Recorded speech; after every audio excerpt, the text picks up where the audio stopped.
Die Cutting Essentials magazine is here. This is issue 93.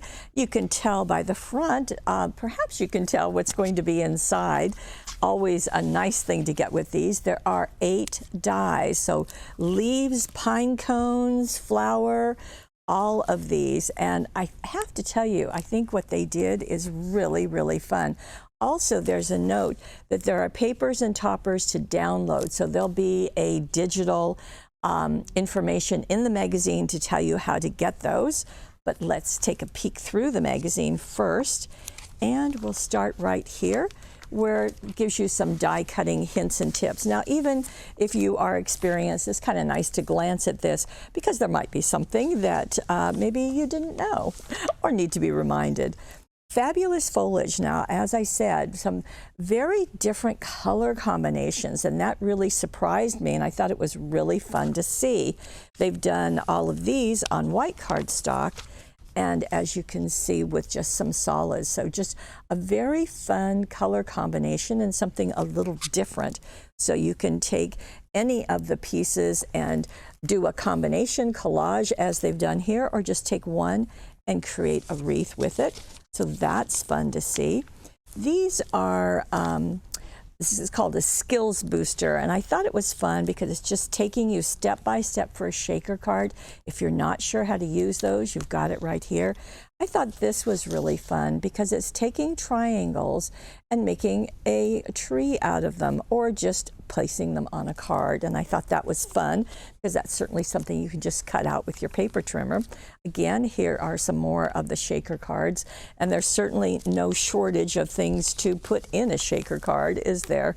I wanted to just show you this because we do have this magazine, and well, actually it's the one I'm showing you, isn't it? Okay, I guess I don't need to tell you that. Okay, here we go.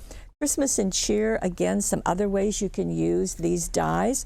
Certainly can make a whole wreath out of it, but I did like the little shakers that they did, and just accenting them with the flowers and the sprigs and the pine cone.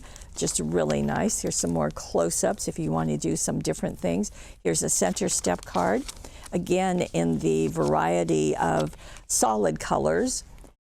This is talking about masking. Now, masking would be putting something on top of something else. So if you had, well, let's see, let me go right here.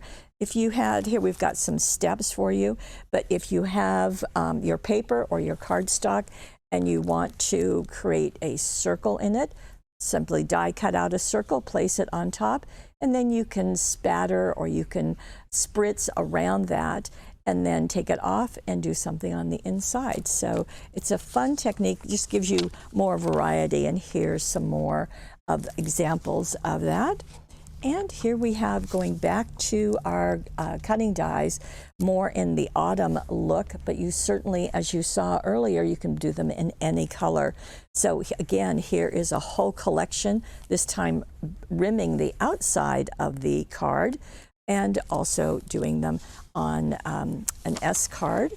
Isn't that pretty? Just interesting, because I don't know that I would have thought of putting the pastel colors, the pale colors with that, but it certainly works nicely.